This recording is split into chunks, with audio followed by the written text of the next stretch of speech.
আমার জীবনে সেই একটা অদ্ভুত ব্যাপার সেবার ঘটেছিল। বছর তিনেক আগেকার কথা। আমাকে বরিশালের ওধারে যেতে হয়েছিল একটা কাজে। ওই অঞ্চলের একটা গঞ্জ থেকে বেলা প্রায় 12টার সময় নৌকোয় উঠলাম। আমার সঙ্গে এক নৌকোয় বরিশালের এক ভদ্রলোক ছিলেন। গল্পে গুজবে সময় কাটতে লাগলো। সময়টা পুজোর পরই। দিনটা মেঘলা মেঘলা, মাঝে মাঝে টিপটিপ করে বৃষ্টিও পড়তে শুরু করলো। সন্ধ্যের কিছু আগে কিন্তু আকাশটা অল্প পরিষ্কার হয়ে গেল। ভাঙা ভাঙা মেঘের মধ্যে দিয়ে চতুর্দশীর চাঁদের আলো অল্প অল্প প্রকাশ হলো। সন্ধে হবার সঙ্গে সঙ্গে আমরা বড় নদী ছেড়ে একটা খালে পড়লাম। শোনা গেল খালটা এখান থেকে আরম্ভ হয়ে নোয়াখালীর উত্তর দিয়ে একেবারে মেঘনায় মিশেছে। পূর্ববঙ্গে সেই আমার নতুন যাওয়া। চোখে কেমন সব একটু নতুন ঠেকতে লাগলো। অপরিসর খালের দুধারে বৃষ্টি স্নাত কেয়ার জঙ্গলে মেঘে আধা ঢাকা চতুর্দশীর জ্যোৎস্না ছিকছিক করছিল। মাঝে মাঝে নদীর ধারে বড় বড় মাঠ, সতী, বেত, ফার্ন গাছের বন জায়গায় জায়গায় খালের জলে ঝুঁকে পড়েছে। বাইরে একটু ঠান্ডা থাকলেও আমি ছইয়ের বাইরে বসে দেখতে দেখতে যাচ্ছিলাম। বরিশালের সে অংশটা সুন্দরবনের কাছাকাছি। ছোট ছোট খাল ও নদী চারিধারে। সমুদ্র খুব দূরে নয়, 10-15 মাইল দক্ষিণ পশ্চিমেই হাতিয়া ও সন্দ্বীপ। আরো একটু রাত হলো। খালের দুপারের নির্জন জঙ্গল অস্ফুট জ্যোৎস্নায় কেমন যেন অদ্ভুত দেখাতে লাগলো। এই অংশের লোকের বসতি একেবারেই নেই। শুধু ঘন বন আর জঙ্গলের ধারে বড় বড় হোগলা গাছ। আমার সঙ্গী বললেন, এত রাত্রে আর বাইরে থাকবেন না, আসুন ছইয়ের মধ্যে। এসব জঙ্গলে, বুঝলেন না। তারপর তিনি সুন্দরবনের নানা গল্প করতে লাগলেন। তার এক কাকা নাকি ফরেস্ট ডিপার্টমেন্টে কাজ করতেন। তাঁরই লঞ্চে করে তিনি একবার সুন্দরবনের নানা অংশে বেরিয়েছিলেন। সেই সব গল্প। রাত প্রায় 12টার কাছাকাছি হল। মাঝি আমাদের নৌকোয় ছিল মোটে একটি। সে বলে উঠল, বাবু, একটু এই যে বড় নদী পড়বে, এত রাতে একা সেই নদীতে পাড়ি জমাতে পারবো না, এইখানে নৌকো রাখি। নৌকো সেখানেই বাঁধা হলো। এদিকে বড় বড় গাছের আড়ালে চাঁদ অস্ত গেল। দেখলাম অপ্রশস্ত খালের দুধারেই অন্ধকারে ঢাকা ঘন জঙ্গল। চারিদিকে কোনো শব্দ নেই। পতঙ্গগুলো পর্যন্ত চুপ করেছে। সঙ্গীকে বললাম, মশাই, এই তো সরু খাল, আরে পাড় থেকে বাঘ লাফিয়ে পড়বে না তো নৌকোর উপর? সঙ্গী বললেন, না পড়লেই আশ্চর্য হব। শুনে অত্যন্ত আনন্দে ছইয়ের মধ্যে ঘেঁষে বসলাম। খানিকটা বসে থাকবার পর সঙ্গী বলল, আসুন একটু শোয়া যাক, ঘুম তো হবে না, আর ঘুমানো ঠিকও না। আসুন একটু চোখটা অন্তত বুঝে থাকি। খানিকটা চুপ করে থাকবার পর সঙ্গীকে ডাকতে গিয়ে দেখি তিনি ঘুমিয়ে পড়েছেন। মাঝিও জেগে আছে বলে মনে হলো না। ভাবলাম, তবে আমি বা কেন মিথ্যে মিথ্যে চোখ চেয়ে চেয়ে থাকি।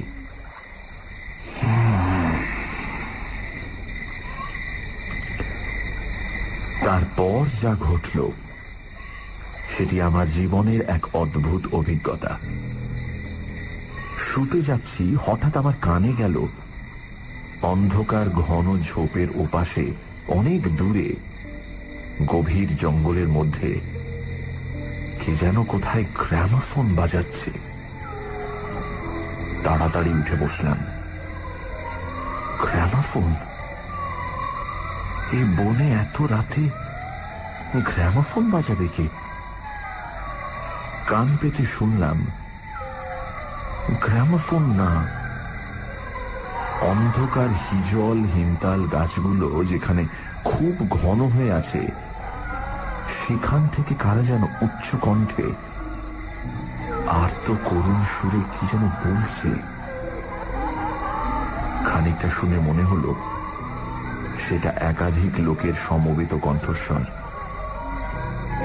প্রতিবেশীর তেতলার ছাদে গ্রামোফোন বাজলে যেমন খানিকটা স্পষ্ট খানিকটা অস্পষ্ট অথচ বেশ একটা একটানা সুরের ঢেউ এসে কানে পৌঁছয়, এও অনেকটা সেইভাবে।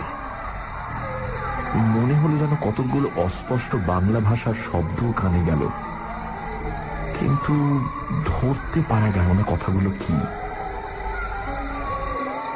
শব্দটা মাত্র মিনিট খানিক স্থায়ী হলো, তারপরই অন্ধকার বনভূমি যেমন নিস্তব্ধ ছিল আবার তেমনি নিস্তব্ধ হয়ে গেল। তাড়াতাড়ি ছইয়ের বাইরে এলাম। চারিপাশের অন্ধকার ঝিঙের বিচির মতন কালো, বনভূমি নীরব, শুধু নৌকোর তলায় ভাটার জল কলকল করে বাঁধছে, আর শেষ রাতের বাতাসে জলের ধারে কেয়া ঝোপে এক ধরনের অস্পষ্ট শব্দ হচ্ছে। পাড় থেকে দূরে হিজল গাছের কালো গুঁড়িগুলোর অন্ধকারে এক অদ্ভুত চেহারা হয়েছে। ভাবলাম সঙ্গীদের ডেকে তুলি, আবার ভাবলাম বেচারিটা ঘুমোচ্ছে, ডেকে কি হবে, তার চেয়ে বরং নিজে জেগে বসে থাকি। দাঁড়িয়ে দাঁড়িয়ে একটা সিগারেট ধরালাম, তারপর আবার ছইয়ের মধ্যে ঢুকতে যাব এমন সময় সেই অন্ধকারে ঢাকা বিশাল বনভূমির কোন অংশ থেকে সুস্পষ্ট উচ্চ আর্ত করুণ কণ্ঠের মতো তীক্ষ্ণ স্বর তীরের মতন জমাট অন্ধকারের বুক চিরে আকাশে উঠল। তোমরা কারা যাচ্ছ? আমরা শ্বাস বন্ধ হয়ে মরলাম, আমাদের উঠাও, আমাদের বাঁচাও। নৌকোর মাঝিটা ধর্মর করে জেগে উঠল। আমি সঙ্গীকে ডাকলাম, মশাই, ও মশাই, উঠুন উঠুন, আরে উঠুন। মাঝি আমার কাছে ঘেঁষে এলো, ভয়ে তার গলার স্বর কাঁপছিল। বললে, আল্লাহ আল্লাহ, শুনতে পেয়েছেন বাবু? শুনতে পেয়েছেন আপনি? সঙ্গী উঠে জিজ্ঞাসা করলো, কি মশাই, ডাকলেন কেন? কোন জানোয়ার টানোয়ার নাকি? আমি ব্যাপারটা বললাম। তিনিও তাড়াতাড়ি ছইয়ের বাইরে এলেন। তিনজনে মিলে কান খাড়া করে রইলুম। চারিদিক আবার চুপ। ভাটার জল নৌকোর তলায় বেঁধে আগের চেয়েও জোরে শব্দ হচ্ছিল। সঙ্গী মাঝিকে জিজ্ঞেস করলেন, এটা কি তবে? মাঝি বললে, হ্যাঁ বাবু, মাই কীর্তিপাশার গড়। সঙ্গী বললে, তবে তুই এত রাতে এখানে নৌকো রাখলি কেন? বেকুব কোথাকার। মাঝি বললে, 380 বলে রেখেছিল বাবু, ওই ভাটার টানে নৌকো পিছিয়ে দেওয়া তো জো ছিল না। কথাবার্তার ধরন শুনে সঙ্গীকে বললাম, কি মশাই, কি ব্যাপার? আপনি কিছু জানেন নাকি? ভয় যত না হোক, বিস্ময়ে আমরা কেমন হয়ে গিয়েছিলাম। সঙ্গী বললেন, ওরে, তোর সে কেরোসিনের ডিবেটা জাল। আরে আলো জেলে বসে থাকা যাক, রাত তো এখনো ঢের। মাঝিকে বললাম, তুই শব্দটা শুনতে পেয়েছিলি? সে বলল, হ্যাঁ বাবু, এই আওয়াজ কানে গিয়েই তো আমার ঘুম ভেঙে গেল। আমি আরো দুবার নৌকো বেয়ে যেতে যেতে ও ডাক শুনেছি। সঙ্গী বললেন, এটা এই অঞ্চলের একটা অদ্ভুত ঘটনা। তবে এই জায়গাটা সুন্দরবনের সীমানায় বলে আর এই অঞ্চলে কোনো লোকালয় নেই বলে শুধু নৌকোর মাঝিদের কাছে এটা সুপরিচিত। এর পেছনে একটা ইতিহাস আছে, সেটা অবশ্য নৌকোর মাঝিদের পরিচিত নয়। সেইটা আপনাকে বলি, শুনুন। তারপর কেরোসিনের ডিবার আলোয় অন্ধকার বনের বুকের মধ্যে বসে সঙ্গীর মুখে কীর্তি পাশার গড়ের ইতিহাসটা শুনতে লাগলাম। 300 বছর আগের কথা। মুনিম খাঁ তখন গৌড়ের সুবেদার। এই অঞ্চলে তখন 12 ভূঁইয়ার 2 প্রতাপশালী ভূঁইয়া রাজা রামচন্দ্র রায় ও ঈসা খাঁ মসনদে আলীর খুব প্রতাপ। মেঘনার মোহনার বাহির সমুদ্র, যাকে এখন সন্দ্বীপ চ্যানেল বলে, সেখানে তখন মগ আর পর্তুগিজ জলদস্যুরা শিকারের খোঁজে ওত পেতে বসে থাকত। সে সময় এখানে এরকম জঙ্গল ছিল না। এই সমস্ত জায়গা কীর্তি রায়ের অধিকারে ছিল। এইখানে তার সুদৃঢ় দুর্গ ছিল। মগ জলদস্যুদের সঙ্গে তিনি অনেকবার লড়েছিলেন। তার অধীনে সৈন্য সামন্ত, কামান, যুদ্ধের কোষা সবই ছিল। সন্দ্বীপ তখন ছিল পর্তুগিজ জলদস্যুদের প্রধান আড্ডা। এদের আক্রমণ থেকে আত্মরক্ষা করবার জন্য এই অঞ্চলের সকল জমিদারকেই সৈন্যদল দৃঢ় করে গড়তে হতো। এ বনের পশ্চিম ধার দিয়ে তখন আরেকটা খাল বড় নদীতে পড়ত। বনের মধ্যে তার চিহ্ন এখনো আছে। কীর্তি রায় অত্যন্ত অত্যাচারী এবং দুর্ধর্ষ জমিদার ছিলেন। তার রাজ্যে এমন সুন্দর মেয়ে কমই ছিল যে তার অন্তঃপুরে একবার না ঢুকেছে। তাছাড়া তিনি নিজেও এক প্রকার জলদস্যুই ছিলেন। তার নিজের অনেকগুলো বড় ছিপ অর্থাৎ ছোট নৌকো ছিল। কীর্তি রায়ের পাশের জমিদারি ছিল কীর্তি রায়ের বন্ধুর। এরা ছিলেন চন্দ্রদ্বীপের রাজা রামচন্দ্র রায়ের পত্তনিদার। অবশ্য সে সময় অনেক পত্তনিদারের ক্ষমতা এখনকার স্বাধীন রাজাদের চেয়ে বেশি ছিল। কীর্তি রায়ের বন্ধু মারা গেলে তার তরুণ বয়স্ক পুত্র নরনারায়ণ রায় পিতার জমিদারির ভার পান। নরনারায়ণ তখন সবে যৌবনে পদার্পণ করেছেন। অত্যন্ত সুপুরুষ, বীর এবং শক্তিমান। নরনারায়ণ কীর্তি রায়ের পুত্র চঞ্চল রায়ের সমবয়সী ও বন্ধু। সেবার কীর্তি রায়ের নিমন্ত্রণে নরনারায়ণ রায় তাঁর রাজ্যে দিন কতকের জন্য বেড়াতে এলেন। চঞ্চল রায়ের তরুণী পত্নী লক্ষ্মী দেবী স্বামীর বন্ধু নরনারায়ণকে দেওরের মতন স্নেহের চোখে দেখতে লাগলেন। 2-1 দিনের মধ্যেই কিন্তু সে স্নেহের চোটে নরনারায়ণকে বিব্রত হয়ে উঠতে হল। নরনারায়ণ রায় তরুণ বয়স্ক হলেও একটু গম্ভীর প্রকৃতির। বিদ্যুৎ চঞ্চলা তরুণী বন্ধু পত্নীর ব্যঙ্গ পরিহাসে গম্ভীর প্রকৃতি নরনারায়ণের মান বাঁচিয়ে চলা দুষ্কর হয়ে পড়ল। স্নান করে উঠেছেন, মাথার পাগড়ি খুঁজে পাওয়া যায় না। নানা জায়গায় খুঁজে হয়রান হয়ে তার আশা ছেড়ে দিয়ে বসে আছেন।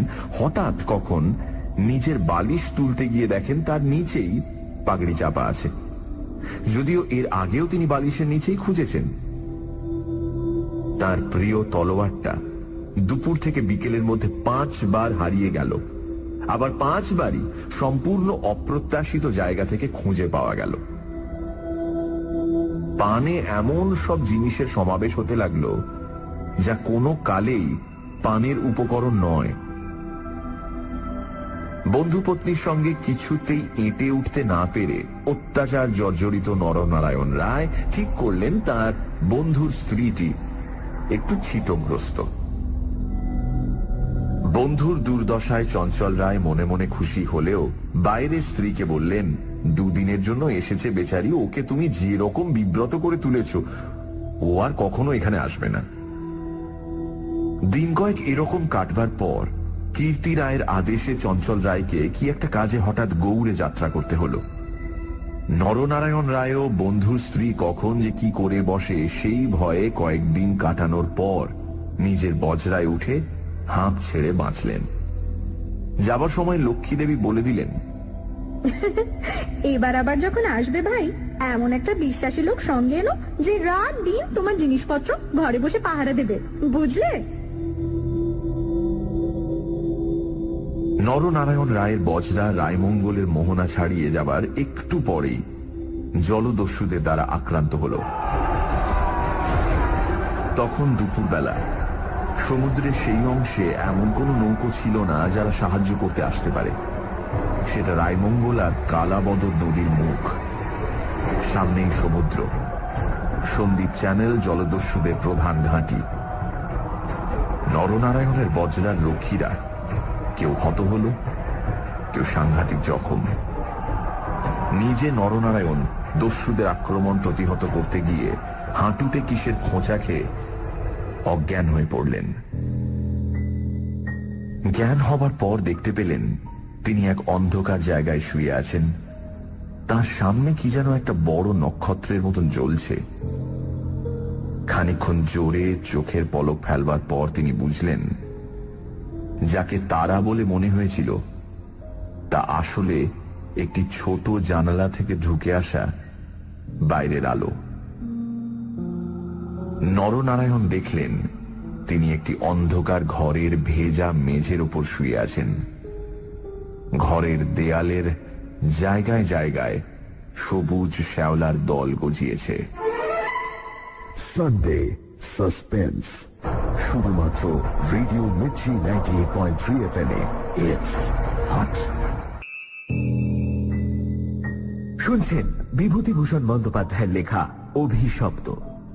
গল্পের কথক সুন্দরবনের এক অঞ্চলে কাজে এসেছেন নৌকায় করে।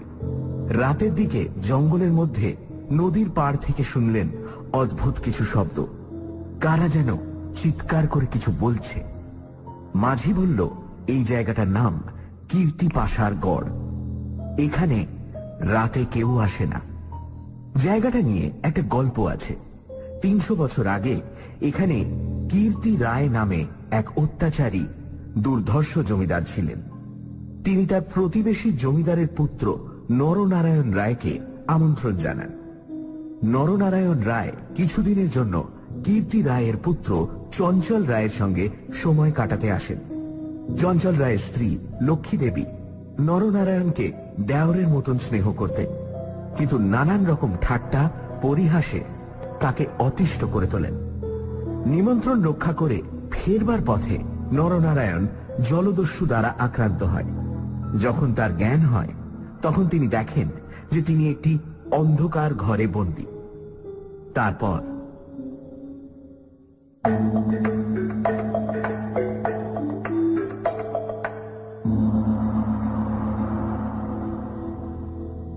আরো কদিন, আরো কটা রাত কেটে গেল। কেউ তার জন্য কোনো খাবার আনলো না। তিনি বুঝলেন যারা তাকে এখানে এনেছে তাকে না খেতে দিয়ে মেরে ফেলাই তাদের উদ্দেশ্য। মৃত্যু, সামনে নির্মম মৃত্যু। সেদিনটাও কেটে গেল। আঘাতজনিত ব্যথায় এবং ক্ষুধা তৃষ্ণায় অবসন্ন নরনারায়ণের চোখের সামনে থেকে জানালার শেষ আলোটাও মিলিয়ে গেল। তিনি অন্ধকার ঘরের পাথরের মেঝেতে শুয়ে অধীরভাবে মৃত্যুর অপেক্ষা করতে লাগলেন। অনেকক্ষণ পরে, কতক্ষণ পরে তা তিনি বুঝতে পারলেন না, হঠাৎ আলো চোখে লেগে তার তন্দ্রা ঘোর কেটে গেল। বিস্মিত নরনারায়ণ চোখ মেলে দেখলেন তার সামনে প্রদীপ হাতে দাঁড়িয়ে তার বন্ধুর স্ত্রী লক্ষ্মী দেবী। কথা বলতে গিয়ে লক্ষ্মী দেবীর ইঙ্গিতে নরনারায়ণ থেমে গেলেন। লক্ষ্মী দেবী হাতের প্রদীপটি আঁচল দিয়ে ঢেকে নরনারায়ণকে তার অনুসরণ করতে ইঙ্গিত করলেন। একবার নরনারায়ণের সন্দেহ হল এসব স্বপ্ন হয়তো, কিন্তু ওই যে দীপশিখার উজ্জ্বল আলোয় ভিজে দেয়ালে সবুজ শ্যাওলার দল স্পষ্ট দেখা যাচ্ছে। নরনারায়ণ শক্তিমান যুবক, ক্ষুধায় দুর্বল হয়ে পড়লেও নিশ্চিত মৃত্যুর গ্রাস থেকে বাঁচবার উৎসাহে তিনি দ্রুত পায়ে বন্ধুপত্নীর পেছন পেছন চললেন। একটা বাঁকা পাথরের সিঁড়ি দিয়ে উপরে উঠে একটি দীর্ঘ সুড়ঙ্গ পার হবার পর তিনি দেখলেন যে তারা কীর্তি রায়ের প্রাসাদের সামনের খাল ধারে এসে পৌঁছেছেন। লক্ষ্মী দেবী একটা ছোট বেতে বোনা থলি বার করে তার হাতে দিয়ে বললেন, এতে খাবার আছে, এখানে খেও না। তুমি সাঁতার জানো, খাল পার হয়ে ওপারে গিয়ে কিছু খেয়ে নাও, তারপর যত শিগগির পারো পালিয়ে যাও। ব্যাপারটা কি নরনারায়ণ রায় একটু একটু করে বুঝলেন।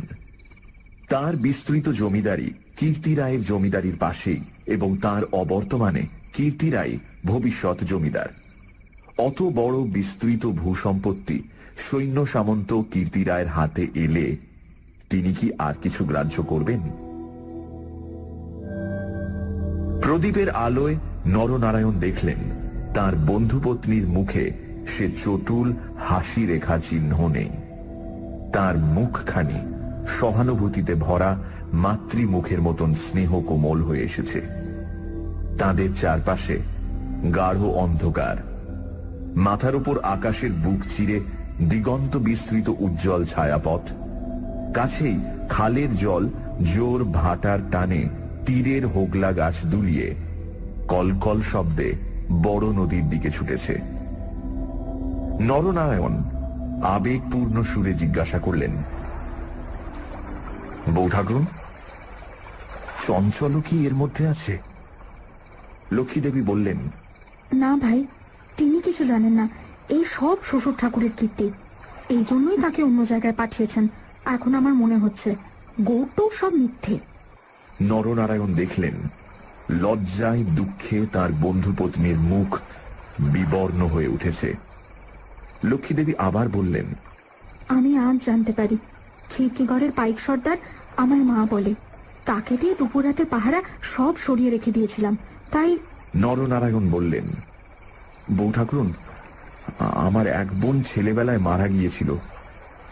তুমি আমার সেই বোন, আজ আবার ফিরে এলে।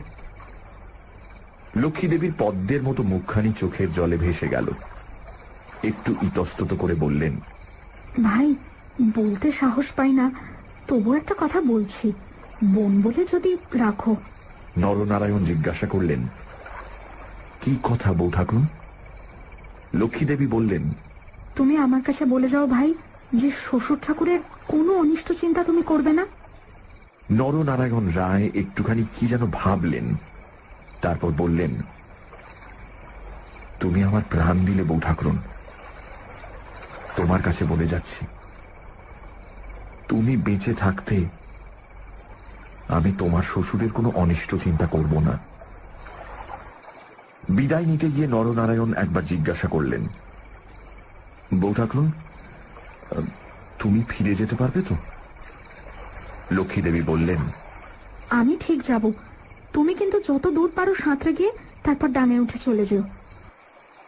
নরনারায়ণ রায় সেই ঘন কৃষ্ণ অন্ধকারের মধ্যে নিঃশব্দে খালের জলে পড়ে মিলিয়ে গেলেন। লক্ষ্মীদেবীর প্রদীপটা অনেকক্ষণ বাতাসে নিভে গিয়েছিল। তিনি অন্ধকারের মধ্যে দিয়ে শ্বশুরের গড়ের দিকে ফিরলেন। একটু দূরে গিয়েই তিনি দেখতে পেলেন পাশের ছোট খালটায় দুখানা ছিপ মশালের আলোয় সজ্জিত হচ্ছে।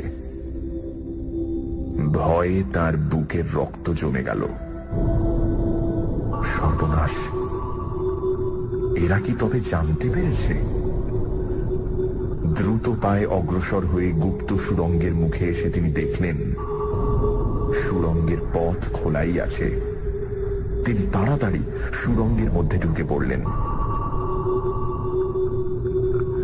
কীর্তি রায় বুঝতেন নিজের হাতের আঙুলও যদি বিষাক্ত হয়ে ওঠে তো তাকে কেটে ফেলাই সমস্ত শরীরের পক্ষে মঙ্গল। পরদিন আবার দিনের আলো ফুটে উঠল, কিন্তু লক্ষ্মী দেবীকে আর কোনো দিন কেউ দেখেনি। রাতের হিংস্র অন্ধকার তাকে গ্রাস করে ফেলেছিল।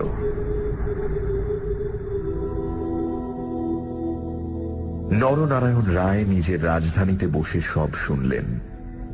গুপ্ত সুড়ঙ্গের দুধারের মুখ বন্ধ করে কীর্তি রায় তার পুত্রবধূর শ্বাসরোধ করে তাকে হত্যা করেছেন। শুনে তিনি চুপ করে রইলেন।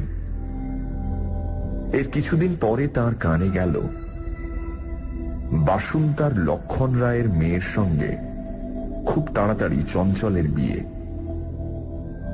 সেদিন রাতে চাঁদ ওঠার পর নিজের প্রাসাদের ছাদে বেড়াতে বেড়াতে চারিদিকের শুভ্র সুন্দর আলোর সাগরের দিকে দৃষ্টিপাত করে দৃঢ় চিত্ত নরনারায়ণ রায়েরও চোখের পাতা যেন ভিজে উঠল।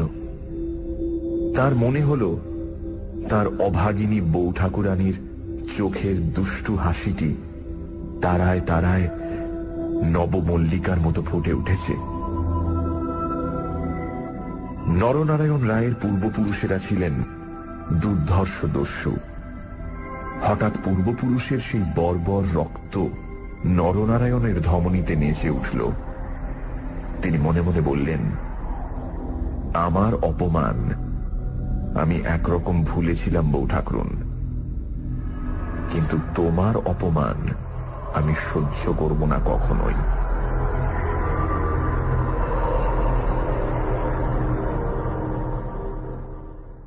কিছুদিন কেটে গেল। তারপর একদিন এক শীতের ভোর রাতের কুয়াশা কেটে যাওয়ার সঙ্গে সঙ্গে দেখা গেল কীর্তি রায়ের গড়ের খালের মুখ ছিপে সুলুপে জাহাজে ভরে গিয়েছে। তোপের আওয়াজে কীর্তি রায়ের প্রাসাদ দুর্গের ভিত ঘন ঘন কেঁপে উঠতে লাগলো।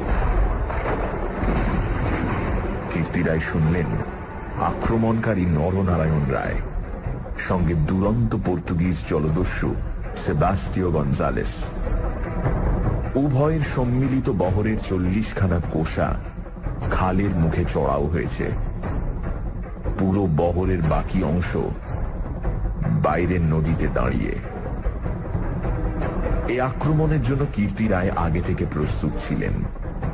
কেবল প্রস্তুত ছিলেন না, নরনারায়ণের সঙ্গে গঞ্জালেসের যোগদানের জন্য। এই কীর্তি রায়ের কাছে সম্পূর্ণ অপ্রত্যাশিত ঘটনা। তাহলেও কীর্তি রায়ের গড় থেকেও তোপ চলল। গঞ্জালেস সুদক্ষ নৌবীর। তার পরিচালনে 10খানা সুলুপ চড়া ঘুরে গড়ের পাশের ছোট খালে ঢুকতে গিয়ে কীর্তি রায়ের নৌবাহিনীর এক অংশ দ্বারা বাধা প্রাপ্ত হল।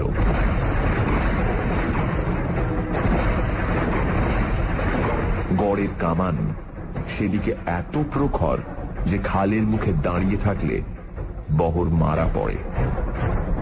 গঞ্জালেস 2খানা কামানবাহী সুলুপ ছোট খালের মুখে রেখে বাকিগুলো সেখান থেকে ঘুরিয়ে এনে চড়ার পিছনে দাঁড় করালো। গঞ্জালেসের অধীনস্থ অন্যতম জলদস্যু মাইকেল রোজারিও ডি ভেগা এই ছোট বহর খালের মধ্যে ঢুকিয়ে গড়ের পশ্চিম দিক আক্রমণ করবার জন্য তৈরি হল। অতর্কিত আক্রমণে কীর্তি রায়ের নৌবাহিনী শত্রু বহর দ্বারা ছিপিয়াঁটা বোতলের মতন খালের মধ্যেই আটকে গেল। বাইরের বড় নদীতে গিয়ে যুদ্ধ দেবার মতন ক্ষমতা তাদের আদৌ রইল না। তবুও তাদের বিক্রমে রোজারিও অনেকক্ষণ পর্যন্ত কিছু করে উঠতে পারলেন না। কীর্তি রায়ের নৌবহর দুর্বল ছিল না।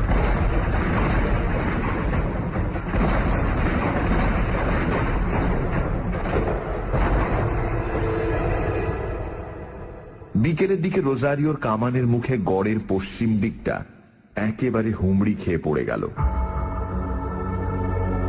নরনারায়ণ রায় দেখলেন প্রায় 30খানা কোষা জখম অবস্থায় খালের মুখে পড়ে। কীর্তি রায়ের গড়ের কামানগুলো সব চুপ। নদীর দুপাড় ঘিরে সন্ধে নেমে আসছে। উপরে নিস্তব্ধ নীল আকাশে কেবলমাত্র এক ঝাঁক শকুনি কীর্তি রায়ের গড়ের উপর চক্রাকারে ঘুরছে। হঠাৎ নরনারায়ণ রায়ের চোখের সামনে বন্ধু পত্নীর কাতর মিনতিপূর্ণ সেই চোখ দুটি মনে পড়ল। তীব্র অনুশোচনায় তার মন তখনই ভরে উঠল। তিনি করেছেন কি? এই রকম করে কি তিনি তার স্নেহময়ী প্রাণদাত্রীর শেষ অনুরোধ রাখতে এসেছেন? নরনারায়ণ রায় হুকুম জারি করলেন, কীর্তি রায়ের পরিবারের এক প্রাণীরও যেন প্রাণহানি না হয়। একটু পরেই সংবাদ এলো গড়ের মধ্যে কেউ নেই। নরনারায়ণ রায় বিস্মিত হলেন। তিনি তক্ষুনি নিজে গড়ের মধ্যে ঢুকলেন। তিনি এবং গঞ্জালেস গড়ের সমস্ত অংশ তন্ন তন্ন করে খুঁজলেন। দেখলেন সত্যি কেউ নেই। পর্তুগিজ বহরের লোকেরা গড়ের মধ্যে লুটপাট করতে গিয়ে দেখলেন মূল্যবান জিনিসপত্র বড় কিছু নেই। পরদিন দ্বীপ্রহর পর্যন্ত লুটপাট চলল। কীর্তি রায়ের পরিবারের একটি প্রাণীরও সন্ধান পাওয়া গেল না। দুপুরে কেবলমাত্র দুখানা সুলুক খালের মুখে পাহারা রেখে নরনারায়ণ রায় ফিরে চলে গেলেন। এই ঘটনার দিন কয়েক পরে পর্তুগিজ জলদস্যুর দল লুটপাট করে চলে গেলে কীর্তি রায়ের এক কর্মচারী গড়ের মধ্যে প্রবেশ করে। আক্রমণের দিন সকালেই এই লোকটি গড় থেকে আরো অনেকের সঙ্গে পালিয়েছিল। ঘুরতে ঘুরতে একটা বড় থামের আড়ালে সে দেখতে পেল একজন আহত মুমূর্ষু লোক তাকে ডেকে কি যেন একটা বলবার চেষ্টা করছে। কাছে গিয়ে সে লোকটাকে চিনতে পারল। লোকটি কীর্তি রায়ের পরিবারের এক বিশ্বস্ত পুরনো কর্মচারী। তার মৃত্যুকালীন অস্পষ্ট কথায় আগন্তুক কর্মচারীটি মোটামুটি যা বুঝল তাতেই তার কপাল ঘেমে উঠল। সে বুঝল কীর্তি রায় তার পরিবারবর্গ এবং ধনরত্ন নিয়ে মাটির নিচের এক গুপ্ত স্থানে আশ্রয় নিয়েছেন এবং এই লোকটি, একমাত্র এই লোকটি তার সন্ধান জানে। তখনকার আমলে কেউ এই গুপ্ত পথগুলি না খুলে দিলে সেখান থেকে বেরুবার উপায় কিন্তু ছিল না। কোথায় সে মাটির নিচে ঘর তা স্পষ্ট করে বলবার আগেই আহত লোকটি মারা গেল। বহু অনুসন্ধানেও গড়ের কোন অংশে সে গুপ্ত গৃহ ছিল সেটার কেউই সন্ধান দিতে পারল না। ওই ছোট খালটা প্রকৃতপক্ষে সন্দীপ চ্যানেলেরই একটা খাড়ি। খাড়ির ধার থেকে একটুখানি গেলে গভীর অরণ্যের ভেতর কীর্তি রায়ের গড়ের বিশাল ধ্বংসস্তূপ এখনো বর্তমান আছে, দেখা যাবে। বহুদিন থেকেই এখানে একটা অদ্ভুত ব্যাপার ঘটে থাকে।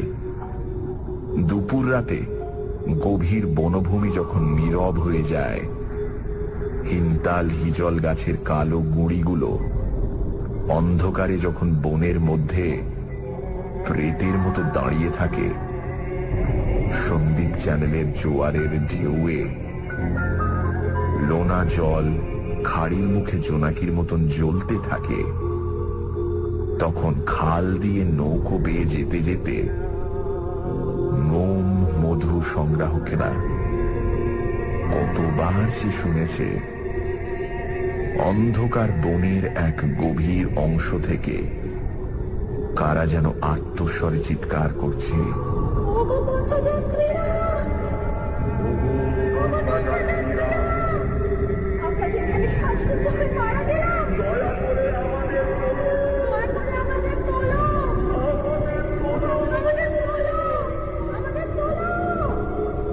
ভয়ে বেশি রাতে এ পথে কেউ নৌকা বাইতে চায় না।